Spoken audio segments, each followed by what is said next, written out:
네, 제목 한번 읽어볼까요? 자, 시작. 하나님의 섭리. 오늘은 두 번째 통치에 관한 겁니다. 지난 시간 보존에 관한 거였는데 오늘은 통치에 관한 것입니다. 지난 시간에 삼위일체 하나님, 신비의 영역이라고 말씀을 드렸습니다. 그래서 하나님이 하시는 그 모든 것, 하나님의 존재도 그렇고 하나님의 섭리도 그렇고 우리 일단은 전제가 우리의 이해 범위 밖에 있다. 우리가 이해할 수 있는 것은 정말 극히 작은 부분이다 라는 것을 설명을 했습니다. 그래서 시간 전에 세우신 그 계획을 시간 속에서 실현시키는데, 이게 시간이 만들어지기 전, 시간이 출발하기 전의 상태를 우리는 경험한 적도 그리고 상상하지도 못하기 때문에 이 부분이 우리 이해 범위 밖에 있다는 것이죠. 그래서 특히 하나님께서 시간 전에 작정하신 준비하신 계획이 창조입니다. 창조를 하셨고, 그 다음에 섭리인데, 인간을 창조하시고 그 다음에 그냥 내버려 두시는 분이 아니라 만들고 가만 내버려 둔다. 이렇게 만들어 놨으니까, 완벽하게 해놨으니까 너희들 알아서 해라, 이런 분이 아니라 간섭하신다. 그래서 지난 시간에 사도행전 또 17장 27절이죠. 우리에게서 멀리 계시지 않는다. 그리고 모든 사람이 그를 힘입어 살고 그를 통해서 기동한다, 움직인다, 존재한다. 이렇게 성경이 우리에게 증명해주고 있다는 것이죠. 자, 오늘 내용 들어가도록 하겠습니다. 하나님께서 이렇게 창조하시고 간섭하시면서 섭리를 하시는데, 특히 이제 보존, 관리였죠 지난 시간에. 오늘은 이제 통치, 다스림입니다. 이게 보존하신다, 통치하신다, 이게 좀 따로따로 떨어진 개념이 아니라 우리가 이해하기 쉽도록 이렇게 좀 설명하고 있는 거지, 사실은 전부 유기적으로 연결이 되어 있어요. 서로 관계가 되어 있다는 것이죠. 보존과 통치가 같이 함께 뒤섞여 있다, 이렇게 이해하시면 좋습니다. 자, 저분을 아시는 분들이 있는지 모르겠네요. 굉장히 유명하신 분입니다. 나름 축구계에서 그 예전에 박지성 선수가 있을 때 감독이었던 알렉스 퍼거슨 감독이에요. 네, 굉장히 오랫동안 저 세계 탑이라고 할 수 있는, 당시 탑 오브 탑이었던 맨체스터 유나이티드를 그렇게 탑 오브 탑으로 올려놨던 굉장히 능력 있는 감독이죠. 그래서 저 감독이 했던 유명한 또 말들 중에 여러 가지가 있지만, 자, 뭐보다 위대한 선수는 없다, 팀보다 위대한 선수는 없다. 혼자 아무리 개인 기량이 뛰어나도 결코 팀을 넘어설 수 없다는 것이죠. 팀으로 움직이는 팀을 이길 수 없고, 그리고 함께 된다. 이건 팀 스포츠이기 때문에 특히나 그렇죠. 그래서 우리나라가 경험한 게 뭡니까? 자, 저거 아시안컵이었던 걸로 기억하는데요. 그렇죠? 이강인 선수와 손흥민 선수가 어때요? 서로 다투고, 손흥민 선수가 이강인 선수의 멱살을 잡고, 그리고 이걸 뿌리치는 과정에 손흥민 선수가 손이 어떻게 되죠? 꺾여가지고 좀 이렇게 골절이었는지 정확히 기억이 안 나는데 관절이 확 꺾여버린, 뿌리치는 과정에서. 손흥민 선수가 이 손부상 때문에 이렇게 또 한창 매스컴에서 시끄러웠죠. 근데 뭐 그럴 수 있다 이거죠. 그럴 수 있다 뭐 하는데, 이게 그냥 저게 그렇게 끝나는 게 아니라 팀 전체에 영향을 줘버린 거예요. 왜냐하면 저 두 선수가 우리나라에서 가장 네임밸류가 있는 유명한, 그리고 연봉에 있어서도 굉장히 높은 선수들이었기 때문에 이게 굉장히 주목받는 그런 사건이었죠. 그래서 결국 좀 오합지졸 같이 돼버리고 팀도 기대했던 성적까지는 내질 못하게 된 거죠. 이걸 좀 잘 처리를 했었어야 되는데 그렇지 못했죠. 자, 근데 저 때 누가 감독이었냐? 자, 클린스만 선수, 독일 사람인데 독일 선수로서는 굉장히 잘했는데 감독으로서는 보여준 게 거의 없다. 그래서 저 사람의 축구를 해줘 축구, 팀보다 위대한 개인은 없다, 선수는 없다, 이렇게 이야기를 했는데 저 사람은 어때요? 팀을 어떻게 꾸려나갈 수 있는 그런 능력치가 안 됐던 거죠. 그래서 이렇게 손흥민과 이강인이 이렇게 되면은 이걸 지금 누가 분위기를 잡아야 돼? 감독이 잡아야 돼요. 감독이 제어하고 컨트롤 했었다는 거죠. 통제를 했었어야 돼. 분위기도 다시 좀 회복시키고, 어떻게든 팀 경기니까 그 결과를 또 내기 위해서 그 경기장 안에서 결국 저게 영향을 주거든요. 그걸 해결했어야 되는데 그냥 알아서 하게 그냥 내버려두는 그런 스타일이었던 거죠. 그래가지고 결국 좋은 결과를 보냈다. 이게 감독의 중요성이라는 거죠. 근데 하나님도 세상을 창조하시고 그냥 내버려두는 존재가 아니라 간섭하시고 통제하신다. 이게 오늘 하나님의 섭리 중에 뭐죠? 통치하신다. 통치. 이 누가 감독이냐? 전체를 컨트롤하는 거죠. 그래서 훈련 플랜을 짜주고, 저 선수는 이 부분이 약점이니까 이 약점 때문에 이런 훈련을 위주로 해주고, 저 선수는 강점이 이거니까 이런 전략을 세워야겠다, 이런 전술을 세워서 이렇게 써먹어야겠다, 이런 거를 지금 누가 해요? 감독이 하는 거예요. 손흥민이 아무리 뛰어나도 손흥민을 골키퍼 세워놓으면 어떡해? 이거 뭐 말도 안 되는 거지. 수비수 세워놓으면 이게 제대로 못 써먹게 되는 거잖아요, 공격수를. 그러니까 어디에 어떻게 적재적소로 배치를 하느냐. 개인도 너무 중요하지만 이 전체를 컨트롤하는, 팀이 이기기 위해서 전체를 조율하는 존재가 굉장히 중요하다라는 거죠. 하나님이 완벽히 똑같진 않지만 전체를 창조하시고 나서 이 전체를 구경만 하는 분이 아니라 지금 조율하고 통제하고 컨트롤하고 있는 분으로 지금 소개가 된다는 겁니다. 자, 빌립보서 2장 13절 읽어볼까요? 시작. 너희 안에서 행하시는 이는 하나님이시니 자기의 기쁘신 뜻을 위하여 너희에게 소원을 두고 행하게 하시나니. 아멘. 자, 중요한 표현이죠. 너희에게 뭘 두고 행하게 하신다? 소원을 두고 행하게 하신다. 그래서 하나님께서 일하시지만, 감독이 지시하지만 그 앞에서 정말 뛰는 건 선수잖아요. 이게 하나님께서 시간 전에 하셨던 작정이 두 가지가 있다 그랬습니다. 창조와 섭리예요. 자, 창조는 다른 피조물들이 필요가 없어요. 하나님이 독단적으로 알아서 하십니다. 근데 섭리는 피조물을 사용하셔서 하셔요. 이게 차이점이에요. 무슨 말인지 이해되시죠? 창조는 하나님이 혼자 하셔요. 근데 섭리는 피조물을 통해서 하신다는 거죠. 우리를, 이 세상을, 만물을 지으시고 통치하실 때, 보존하시고 관리하시고 컨트롤하실 때, 다스리실 때 누구를? 우리를 사용하신다. 근데 우리를 어떻게? 우리가 움직이잖아. 그리고 우리가 움직이는 데 있어서 각자마다 계획이 있어. 각자마다 하고 싶은 것들이 있어. 이게 정말 신기해. 전부 다 다르다고. 재능도, 하고 싶은 것도, 취향도. 그렇죠? 아까 민초 가지고 만만상한 일도 있었는데, 그런데 그 모든 취향을 하나님은 알고 계시고 그걸 존중하시고 그것을 활용하셔가지고 하나님의 뜻을 이루신다는 거죠. 소원을 두고 일하게 하신다. 근데 각 사람이 소원을 가지고 일했는데 그게 사실 하나님의 뜻이 이루어지는 거야. 하나님의 계획 속에 있는 거지. 하나님의 컨트롤 안에 있는 거예요. 막 전마다 선수들이 막 독단적으로 움직이는 것처럼 보여도 사실은 감독의 컨트롤 안에 있어야 이게 제대로 굴러가잖아요. 근데 이 우주 만물이 각 모든 피조물들, 천사부터 시작해가지고 우리 인간과 저 미생물까지 이르러서 모든 것이 다 하나님의 컨트롤 안에 있다는 거예요. 절대로 그 하나님의 컨트롤 벗어날 수 없어. 인간이 감독할 때 선수가 감독 말 안 듣고 지 맘대로 할 때가 있어. 그러나 하나님의 세계에서는 지 맘대로 하는 것처럼 보이지만 결코 하나님의 컨트롤을 뛰어넘을 수는 없는 거예요. 이게 신비로움이라고, 삼위일체 하나님의 존재와 섭리에 있어서 신비라고 말씀을 드린 겁니다. 자, 잠언도 읽어볼까요? 시작. 사람이 마음으로 자기의 길을 계획할지라도 그의 걸음을 인도하시는 이는 여호와시니라. 아멘. 각자 계획한대. 그리고 계획하래. 소원을 두래. 그걸 하나님이 쓰실 테니까. 그럼 우린 고백하는 거예요. 하나님이 인도하신다. 할렐루야. 이게 하나님의 섭리인 거죠. 이게 바로 우리 인간을 지으실 때 소원을 두고 계획을 하게 해서 뭔가 각자 다 자기만의 삶을 사는 것 같은데 그 자유의지라고 하는 것을 하나님께서 활용하신다. 그래서 우리를 뭘로 만들지 않으셨다고요? 로봇으로 만들지 않았다. 산업과 지난주에도 말씀을 드렸습니다. 하나님을 거절할 수 있는, 하나님을 거부할 수 있는 자유가 인간에게 있는 거예요. 그걸 허락하신 거예요. 그래서 우리는 로봇이 아닌 거예요. 하나님을 거절할 수 있는 선택지가 옵션에 있어야 자발적 사랑이고 자발적 선택이고 자발적 예배이고 자발적 섬김이고 자발적 희생이고 자발적 경외가 되는 거예요. 근데 하나님을 거절할 수 있는 선택지가 우리에게 없다? 그건 로봇이지. 그냥 코딩된 로봇이나 다름이 없는 거예요.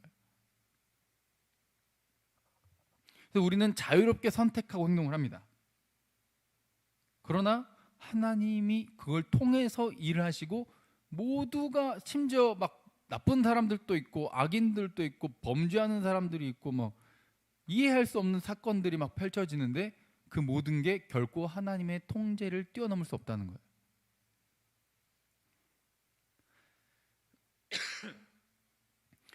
그래서 이걸 자 인간에게 마음의 소원을 두고 일하신다고 하셨는데 자 욕구와 욕망이 있죠. 인간은 욕구가 있어요. 그래서 욕구는 채워질 수 있어요. 자 어떻다고 욕구는 어떻게 될 수 있다? 채워질 수 있다. 자고 싶어요, 먹고 싶어요, 그렇죠? 뭐 이런 것들 의식주에 필요한 기본적인 우리 생리 현상에 관한 그런 것들 욕구가 채워질 수 있어. 뭐 좀 아픈 사람, 특히 정신적으로 아픈 사람이 이 먹는 욕구를 참지 못하고 계속 먹는데, 근데 그런 아픈 사람이 아니고서야 어느 정도 욕구가 채워졌어. 나 지금 잤어, 일어났어, 계속 자야겠다는 생각이 듭니까? 어느 정도 자고 충분히 잤으면 어때요? 일어난다는. 지금 먹고 배가 불러, 계속 먹다가 배 터져 죽어야겠다 생각을 합니까? 아니, 그만 먹어야겠다고 생각이 든다고. 그래서 아 배부르다, 아 기분 좋다, 그냥 이렇게. 그보다 더 넘어서면 어때? 기분 나쁜 배부름까지도 가잖아요. 이 욕구는 채워질 수 있어. 근데 놀랍게도 욕망은 채워질 수가 없어. 그래서 욕구를 욕망으로 생각하는 사람들은 이게 아픈 사람들이에요. 끊임없이 뭔가를 원해. 근데 이런 책이 있어가지고 지금 소개해 주는 겁니다. 우리는 내가 뭔가를 간절히 원한대. 근데 욕구라면, 그게 욕구라면 채워지고 만족을 할 텐데 내가 안 채워져. 그래서 이렇게 말을 한다고. 안 돼요. 나는 왜 이럴까요? 난 도대체 왜 안 바뀔까요? 그게 뭐여서 그래? 결핍이면서 내 욕망이어서 그래. 욕구가 아니라 욕망이어서. 놀랍게도 인스타 그리고 뭐 SNS, TV 매스컴 이런 것들이 발달하면서 정말 내가 원하는 게 아니라 세상이 만들어 놓은 것을 욕망하기 시작해. 이게 미의 기준이래요. 놀랍게도 지금 탈북한 사람들의 이야기를 들어보니까 탈북한 그 북한에 가면은 이렇게 좀 얼굴 작고 이렇게 좀 길쭉길쭉하고 이렇게 말라가지고 그러면 인기가 없대. 얼굴도 이렇게 좀 복스럽게 동글동글하고 이렇게 해야지 그 미인상이라는 거예요. 그래서 북한에서 탈북한 어떤 여성분이 얼굴도 작고 뭐 예쁘장하게 생겼는데 북한에서는 한 번도 예쁘다는 소리를 들어본 적이 없대. 근데 남한에 내려왔더니 괜찮게 생겼다는 이야기를 들었다는 거예요. 처음으로. 근데 미의 기준도 어때요? 다 달라.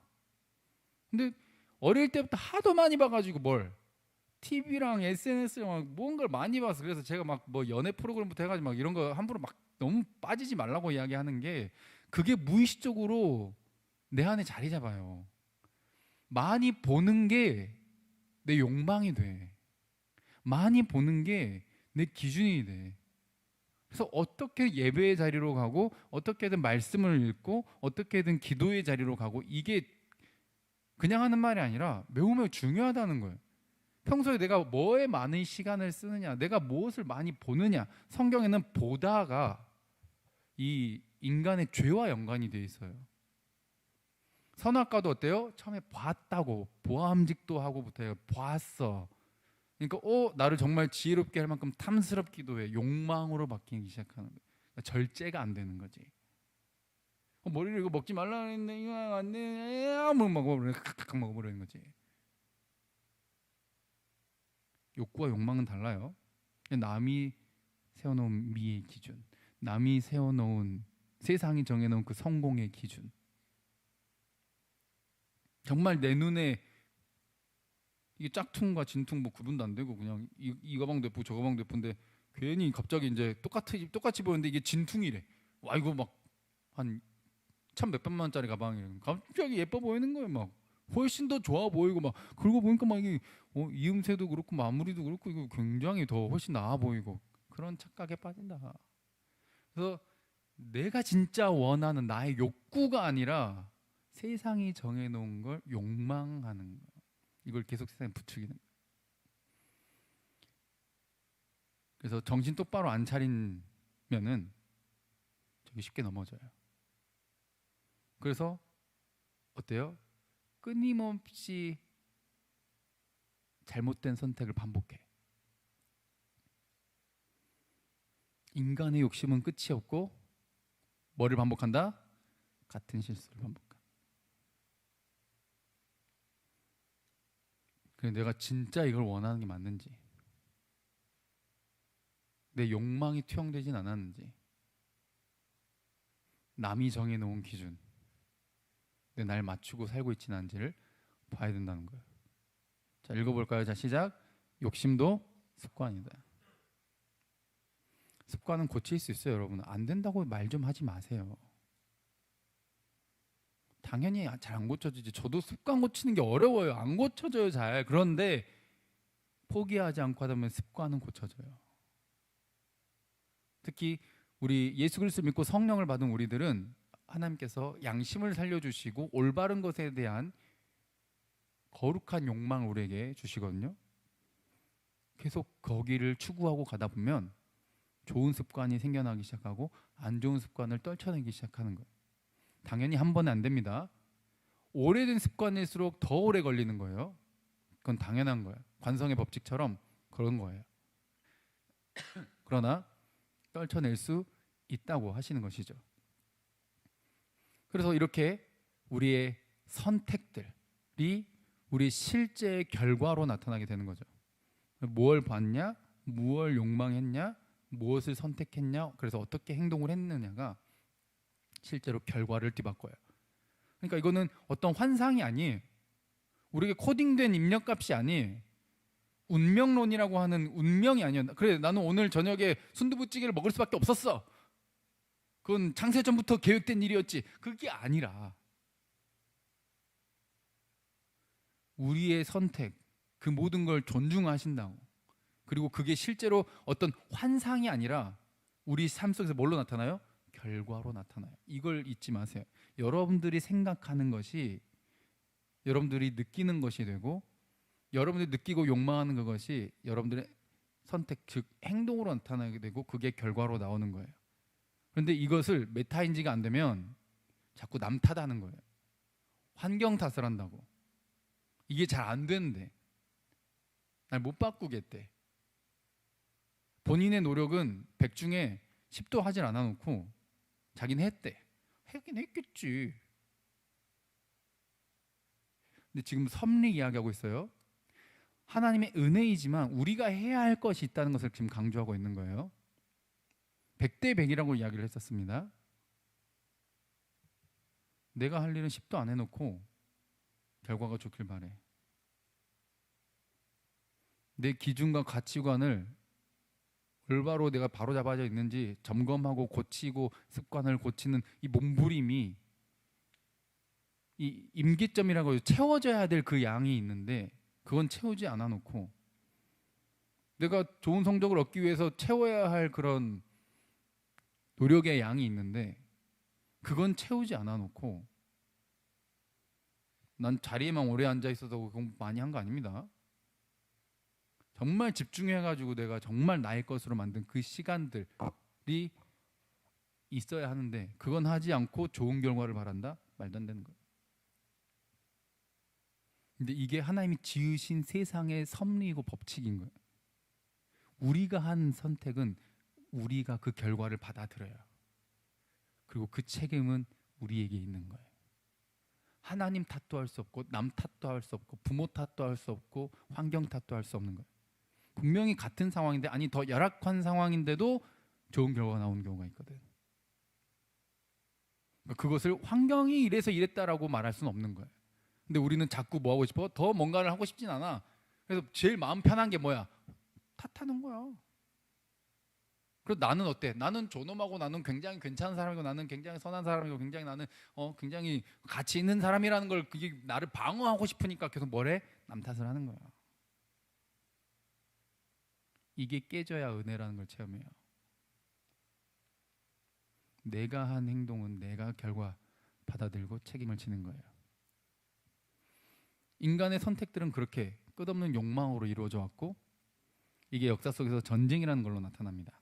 극단적인 예시이긴 하지만 욕망은 채울 수 없다고 말씀드렸습니다. 끝이 없거든. 그래서 내가 살아남아야겠어. 근데 또 누군가는 또 뭔가를 더 얻어야겠어. 그러니까 전쟁이 일어나는 거예요. 누군가는 빼앗기 위해, 누군가는 자신을 지키기 위해. 그래서 그때는 도덕적 가치도 사라지고 사람을 잔혹하게 죽이는 것에 어떤 가책을 느끼기보다 정당성을 부여한다는 거죠. 인간의 이 끝없는 욕망에서 굉장히 극단적인 결과물 중에 하나가 뭐예요? 전쟁인 거예요. 전쟁.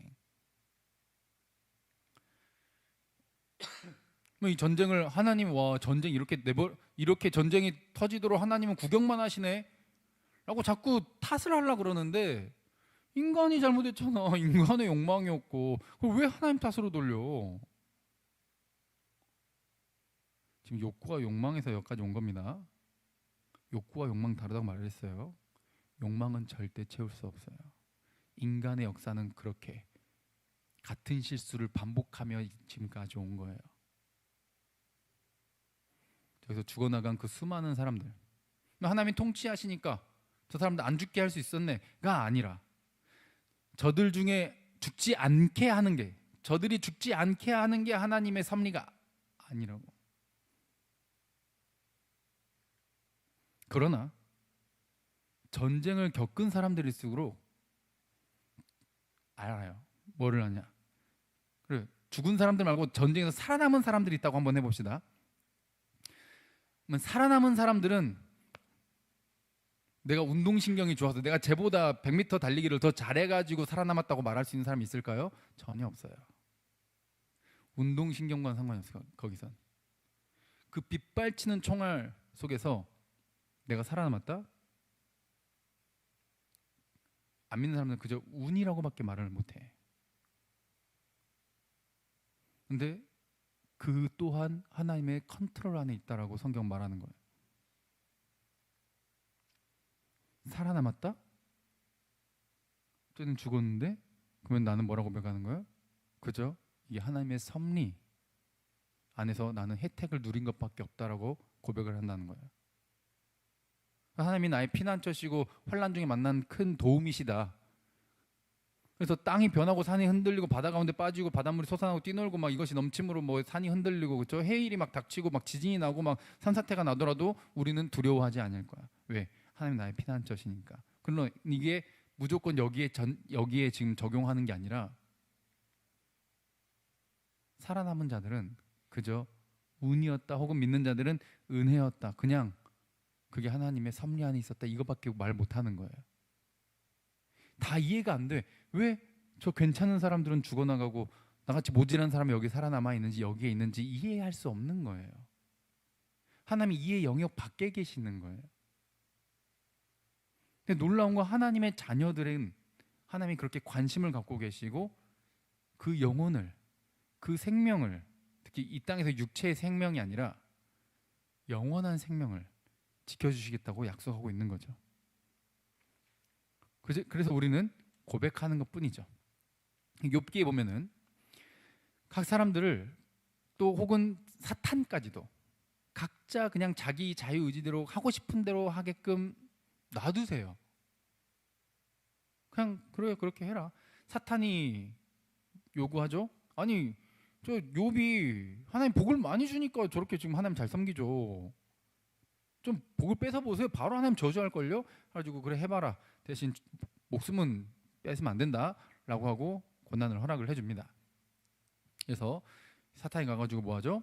스바 사람이라는 사람들을 보내서 종들도 죽이고 욥의 그런 가축들 이런 물건들 빼앗는 겁니다. 그리고 아직 말하고 있는데 또 엎친 데 덮친 격이죠. 설상가상이라고 그러고 한 가지 일만 일어난 게 아니라 동시다발적으로 일어난 거예요. 17절에 갈대아 사람이 무리를 지어 와가지고 낙타도 뺐고 칼로 종들을 죽이고 16절에는 하늘 불이 떨어졌대. 와우, 이게 요한계시록에도 나오는 표현이죠. 사탄이 하늘에서 불까지도 떨어뜨릴 수 있어. 그래서 살아남은 한 종만 살아남고 나머지 다 죽었. 이런 일들. 사탄도 그렇고, 자 스바 사람도 어때요? 욥이 부자인데 뺏어야겠다 라고 생각하고 가는 거예요. 자기가 계획하고 자기가 작정해가지고 자기가 행동하고 자기가 선택해서 그 행동의 결과를 자기가 받아든 거예요. 갈대아 사람도 어때요? 욥이 부자인데 저거 낙타들 뺏어야겠다, 가축들 뺏어야겠다. 그래서 선택하고 간 거예요. 근데 이게 다 누구의 컨트롤 안에 있다고? 하나님 컨트롤 안에 있다. 물론 죽은 사람은 그럼 어떻게? 억울한 거 아니야? 빼앗긴 애도 뭐 이거는 이게 뭐야? 이게 무슨 하나님의 뜻이야? 라고 하는데 놀랍게도 이 전체 큰 그림은 하나님의 섭리 안에 있다는 거예요. 하나씩 또 계속 봅시다. 그래서 욥이 이런 일도 일어나고, 지금 여기 앞에 내용은 이제 좀 생략이 되는데 이 17절부터 지금 여기 22절이잖아요. 이 사이 가운데 무슨 일이냐? 자녀들도 갑자기 바람이 불고 막 해가지고 한 자리에 모여서 파티하다가 욥의 자녀들이 한날에 다 죽어버려요. 그럼 생각해보세요. 자녀가 죽었어요. 자녀가 있는 입장에서 생각해보니까 너무 끔찍한 거예요. 하나만 죽은 것도 아니고 동시에 다 죽어버렸다니까. 그때 욥이 뭐라고 고백해요? 옷을 찢으면서 슬퍼하고 고통스러워하지만 입술로는 뭐라 그래? 이 자녀를 주신 분도, 내게 재산을 주신 분도 하나님이시니 거둬가신 분도 하나님이실 거예요. 그래서 입술로 범죄하지 않고 오히려 자신을 돌아보는 그런 태도를 취했다는 것이죠. 이게 참 이 욥기가 성경에서 아브라함 시대 때의 사람이거든요. 욥이 전체 성경에서 굉장히 오래된 책 중에 하나인데 이때부터 뭐를 이야기하고 있는 거예요? 하나님의 섭리. 왜 잘못하지도 않는 사람이 이런 일들이 일어나지? 이해할 수 없는 하나님의 섭리. 선악과 먹은 이후에 망가진 이 세상에서 이해할 수 없는 일들의 연속, 고난의 연속, 이것을 이야기하고 있잖아요. 창세기에는 요셉 이야기가 나오죠. 요셉은 형들이 미워해가지고 이집트한테 저기 상인돈에 팔아가지고 이집트로 같이 팔려갔어요. 근데 나중에 애굽의 총리가 돼가지고 형들을 만나죠. 그때 45절 5절 읽어볼게요. 다 같이. 자, 시작. 당신들이 나를 이곳에 팔았다고 해서 근심하지 마소서, 한탄하지 마소서. 하나님이 생명을 구원하시려고 나를 당신들보다 먼저 보내셨나이다. 아멘. 이게 요셉이 할 수 있는 최선인 거예요. 당시엔 너무 마음이 아팠고 내 혈육이 나를 배신하고 나를 속이고 나를 진짜로 팔아넘겼다라는 이 충격이, 이 PTSD라고 남으려면 충분히 남을 수 있는 이게 요셉의 삶에 전체 영향을 줄 수 있었어. 그리고 거기에 사로잡혀가지고 절대 사람을 믿지 않고 절대 다른 사람에게 잘해주지 않고 적당히만 하고 막 그러면서 남들에게 적당히만 하면서 이기적으로 굴면서 항상 핑계는 댈 수 있었겠지. 나 어릴 때 이런 상처가 있어가지고 사실 이게 잘 안 돼. 이러기에 충분했단 말이지.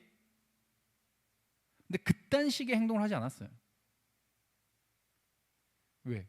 하나님의 섭리를 믿어서. 할렐루야. 지금 이해가 안 되는데 하나님은 섭리하셔. 하나님은 나는 지금 이해가 안 되고 너무 고통스럽고 지금 너무 힘들고 죽고 싶은데 형들도 미워 죽겠는데 하나님은 살아계셔. 나와 함께 하셔. 이걸 어떻게 했어요? 믿음으로 받아들이는 거예요. 이게 중요한 포인트. 이해해서가 아니라, 이해돼서가 아니라 믿음으로 받아들이니까 변화가, 자신의 삶의 태도가 달라져요. 가는 곳마다 형통해. 성경이 증언하죠. 가는 곳마다 형통해. 과거에 얽매여가지고 이상한 선택들을 하지 않아. 과거의 트라우마, PTSD 막 여기에 얽매여가지고 살지 않고 오히려 가는 곳마다 그것이 복되게 돼. 복의 통로가 돼. 그 형들을 만났을 때도 결국 자신을 이끌어가고 동행하신 하나님을 고백하는 거예요. 당신들이 나를 팔았지만 사실 이건 하나님의 계획 속에 있었던 거예요 라고 하나님이 이집트, 당신들, 우리 가족, 그리고 이 이집트 주변의 일대에 있는 수많은 사람들 구원하라고 나에게 고통을 허락하셨어요. 그러면은 이상한 또 뒤틀린 사람은 그랬지. 와, 내가 이렇게 내가 왜 쟤네들 위해서 이렇게 고통을 받아야 되는데, 이렇게 생각하겠지. 그러나 이게 하나님의 계획과 섭리 안에 있는 거예요. 이건 예수 그리스도를 또 상징하고 있는 거죠. 한 사람이 고통을 받음으로써 수많은 사람을 살리는 거예요. 하나님의 큰 그림이 있었던 거, 하나님의 큰 계획이 있었던 거예요. 그래서 이게 차원이 우리가 이해가 안 되는 거, 하나님의 이 방법과 통로와 이끌어 가시는 이 모든 섭리가 이해의 차원 밖에 있는 거예요. 그래서 현재를, 시간을 살고 있는 우리는 절대로 다 알기가 어려운 거죠. 그래서 성경을 통해 우리는 발견하는 거야. 하나님 이런 분이시구나. 그러면 지금 살아가고 있는 우리의 삶도, 나의 모습도 다 이해할 수 없지만 나의 실수도, 나의 부족함도 그리고 하나님이 이끌어 주시겠구나. 그러면 나는 오늘 원망하고 불평하고 탓하고 이런 선택이 아니라 어떤 선택을 산다? 오늘 하나님을 예배하는 삶. 할렐루야. 오늘 주의 뜻을 따라가는 삶. 이걸 선택하는 거예요. 마태복음 5장에는 그래서 하나님이 이걸 모든 만물을 다스리고 계신다. 악인에게도 해와 비를 주신다. 의로운 자에게만 잘해주는 게 아니라 불의한 자에게도 내려주신다. 이것을 균형 잡히게 이끌어 가신다. 그래서 우리는 저 사람이 진짜 착한 사람인지 진짜 나쁜 사람인지, 저 사람이 진짜 의로운 사람인지 불의한 사람인지, 이걸 우리가 알 길이 없는 거예요. 다 우리는 다 알지 못하는 거예요. 하나님은 둘 다에게 똑같이 일반 섭리를 주시니까, 가축들, 풀을 먹이시고 기르시니까, 욥기에서도 이 모든 것을 측량하시고 그것을 명령하시는 12절 그렇게 되죠. 그걸 감싸고 도시고 그들이 할 일을 조종하시고 그는 땅과 육지 표면에 있는 모든 자들의 명령하시는 분으로 나오는 거죠. 다니엘서에는 때와 계절을 바꾸시고, 심지어 어떤 대통령이든지 왕이든지 이게 누가 세워지고 누가 떨어지고 이것을 다 조절하고 계신데, 우리는 알 길이 없지만 너무너무 신비하지만 그걸 믿고 고백하는 거예요. 믿음으로 받아들이는 거죠.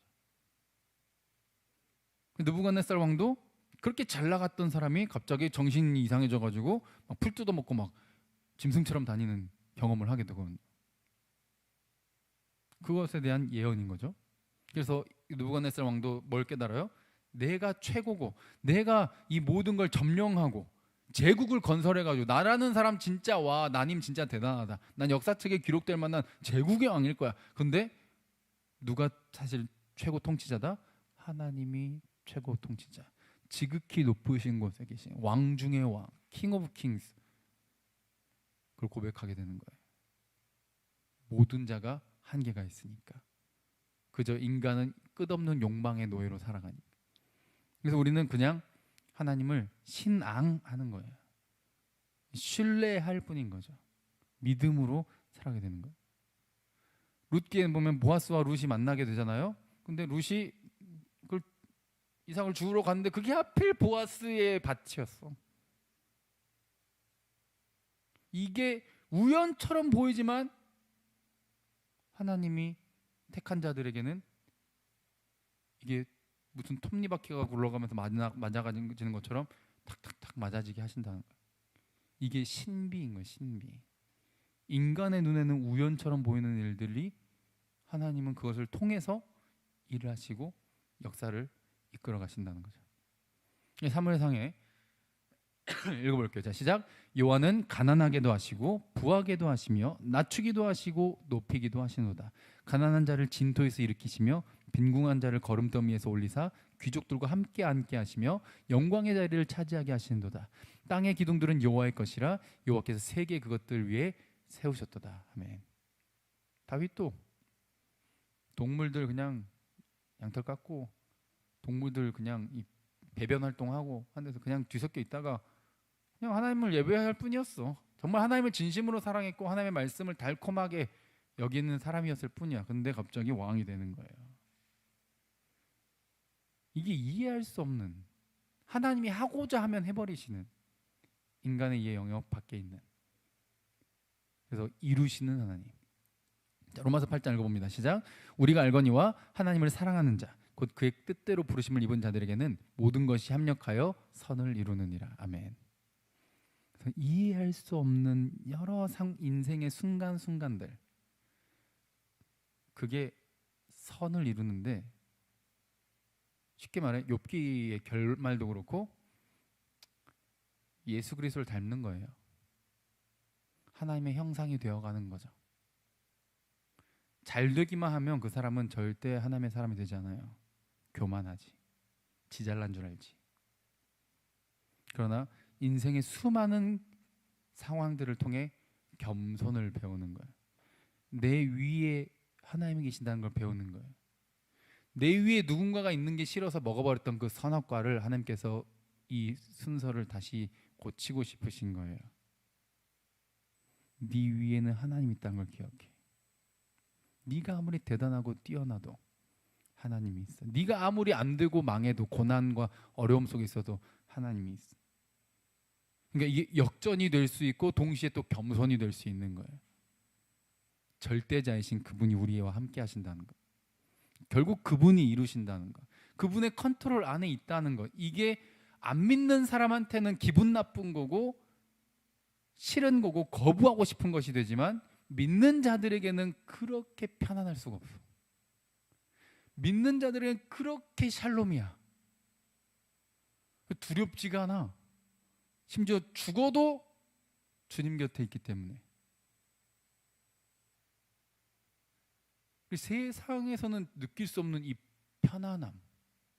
근데 이번엔 떨어지면 어떡하지? 이번에 잘 안 되면 어떡하지? 이번에 결혼 못하면 어떡하지? 이번에 저거 주식 안 되면 어떡하지? 항상 불안해 있는 사람들은 뭐예요? 그것도 메타 인지가 되길 바랍니다. 욕망으로 가득 찬 사람이에요. 채워지지 않는 욕망이 자신의 삶의 원동력인 사람. 남의 눈, 남의 평가, 다른 사람들이 만들어 놓은 기준, 남이 좋다라고 하는 것,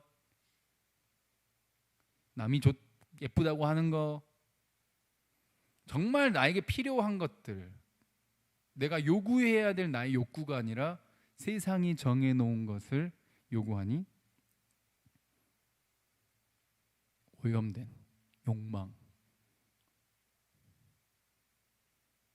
그래서 하나님이 내 위에 있는 게 싫은 거예요. 근데 진짜 믿는 자들은 그게 편안함으로 다가오는 거예요. 지금 내가 혹시라도 마주하게 될 이 실패가, 이 고난이 끝이 아니니까. 할렐루야. 이걸 합쳐서 나를 예수 닮게 하실 거니까. 이걸 합쳐서 나에게 인도하시고 더 좋은 것으로 나에게 채워주실 것이니까. 나에게 영생을 주실 거니까. 할렐루야. 좀 안 되면 어때? 떨어지면 어때? 좀 실패하면 어때? 막말로 다른 말로 좀 아프면 어때?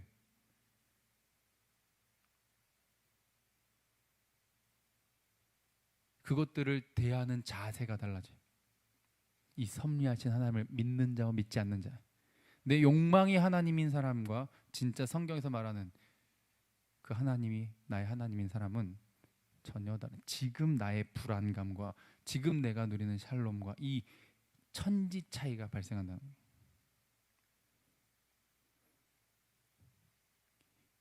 이 샬롬을 누리는 사람은 그래서 결과는 하나님께 맡기고 어때요? 지금을 최선을 다하는 거예요. 그래서 따라합니다. 100대 100의 신비. 하나님이 우리를 이끄시지만 나도 100의 최선을 다해 오늘을 사는 거예요. 나는 심을 뿐 이걸 자라게 하신 분 하나님이. 내가 이거를 세포 하나하나 분열시키고 자라게 못해요. 하나님이 하셔요. 그러나 우리를 통해서 하신다고. 다시 창조와 섭리가 있는데 창조는 하나님 독단적으로 하시지만 섭리는 누구를 사용하신다? 하나님께서 피조물을 사용하셔서 일하시는 거예요. 그래서 우리가 할 일이 있게 하시는 거예요. 그래서 내가 이렇게 쓰임 받는다는 거, 내가 일할 수 있다는 거, 하나님 나를 부르셨다는 거, 여기에 감사와 감격과 자부심이 있는 거예요. 나 또 써먹네. 와, 나는 뭐 기계 부품이네. 이런 오염된 생각을 하지 않는다고.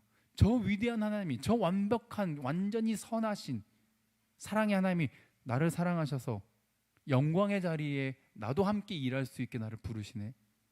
전혀 다른 가치관과 관점을 갖게 되는 거예요. 그럼 오늘 하루를 최선을 다해 사시길 주님의 이름으로 축복드립니다. 하나님의 섭리를 신뢰하세요.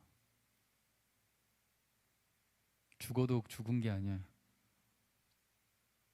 실패가 끝이 아니에요.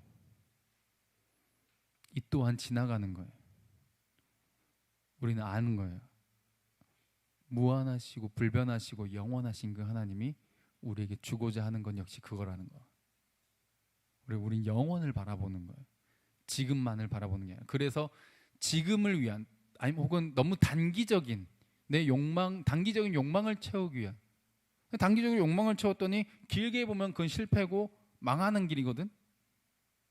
당장은 욕망을 채우고 싶지. 근데 그 망하는 게 길게 보면, 근데 그걸 선택하지 않고 영원한 기준에서, 영원에서 좋은 걸, 하늘에 쌓는 걸 선택하는 거예요. 그게 뭐를 신뢰하니까? 하나님의 섭리를 신뢰하니까. 쓰임받는 복을 누리시길 주님의 이름으로 축복드립니다. 감사 여기셨으면 좋겠어요. 그러니 이상한 소리 하지 않겠죠? 내가 하고 싶은 대로 하는 게 자유다? 너 좀 미우니까 죽여도 되겠네? 아닙니다. 자유, 사랑 다 뭐 안에 있어야 돼? 기준 안에 있어야 돼요. 하나님의 이 통제 안에 있는 게 복이에요. 강제적으로 나 사람 죽이면 나 감옥 가고 나 인생 망하는데 라고 하는 게 무서워서 살인 안 하는 게 복인 거예요. 함께 더불어 살아가는 천국인 거예요. 하나님의 통제 안에 있어야 돼요. 그게 억압받거나 내가 막 자유가 없다 이렇게 생각하면 안 되는 거예요. 이건 복을 누리는 길이에요. 하나님의 큰 그림, 이 하나님의 법, 하나님의 말씀 안에 있는 것. 선악과 먹지 마 그러면 안 먹는 것 안에 있는 것. 그게 복이라는 걸. 하고 싶은 대로 사는 게 자유가 아니라는 것. 자유엔 책임이 따르는 것이고 그 결과도 내가 받아들이는 것인데 항상 남 탓하고 사는 것이 아니라 그 안에서 복된, 강제적인 힘에 의해서라도 그 통제, 컨트롤 안에 있는 것, 하나님의 그 섭리 안에 있는 것, 통치 안에 있는 게 복이라는 거죠. 디모데후서 한번 읽어볼게요. 시작. 모든 성경은 하나님의 감동으로 된 것으로 교훈과 책망과 바르게 함과 의로 교육하기에 유익하니 이는 하나님의 사람으로 온전하게 하며 모든 선한 일을 행할 능력을 갖추게 하려 함이라. 아멘. 하나님의 사람으로 어떻게 만든다? 온전하게, 퍼펙트하게 만들어 간다는 거예요. 말씀을 제대로 읽었다? 내 기준 버리는 거예요. 내 자유 내려놓는 거예요. 자기를 부인하는 거예요. 어디로 가요? 십자가의 길로 가는 거예요.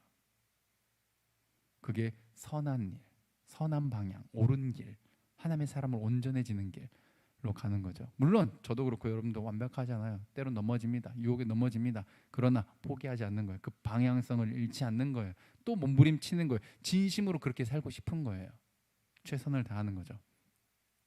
욥이 연단받고 결국 하나님을 다르게 고백했던 것처럼 모든 것은 여러분들을 만들어가는 과정이 될 겁니다. 하나님을 닮아가도록, 예수를 닮아가도록 하나님의 사람으로 온전해지는 과정, 이걸 연단이라 하고 여러분들의 지금의 시간들도 앞으로의 삶들도 결국 하나님의 그런 섭리 안에 있다는 것을 잊지 마시기 바랍니다. 인생사 세용진멸 하잖아요. 결과 몰라요. 어떻게 될지 몰라요. 아까 전쟁에서 먼저 죽어버린 사람들 있잖아요. 그 사람들 살아있었으면 어땠을까? 욥의 자녀들도 하루 한 날 다 죽어버렸다 그랬잖아요. 걔네들 살아있었으면 어땠을까? 진짜. 근데 모르는 거예요. 살아있는 애들이 무슨 나쁜 짓을 할지, 또 어떤 나쁜 일을 겪게 될지. 차라리 그러면은 정말 너무 고통스럽게 되면은 뭐라고 했겠어? 그때 차라리 나도 죽어버렸으면 좋았을 텐데, 이런 생각을 또 하는 경우도 있지 않겠어요?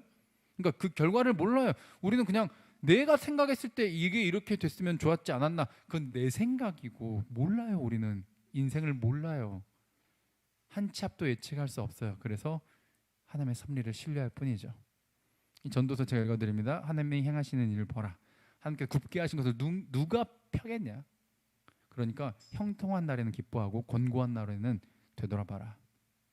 이 두 가지를, 형통, 곤고, 병행, 왔다 갔다 롤러코스터 타게 하시면서 인간은 뭘 파악하지 못하게 장래, 즉 미래를 알 수 없게 하셨다. 전도서의 말씀입니다. 그러나 큰 그림 안에서 주님은 우리가 잘못한 거 우리가 책임져야 된다 그랬잖아 분명히. 근데 이것의 역전이 한번 일어나요. 십자가예요. 내가 잘못했는데 하나님 책임져줘요. 그래서 우리는 저기 나오죠. 돈, 내 자녀, 공부, 성적, 내 건강, 아름다움, 뭐 모든 것 그걸 십자가 앞에 내려놓는 겁니다.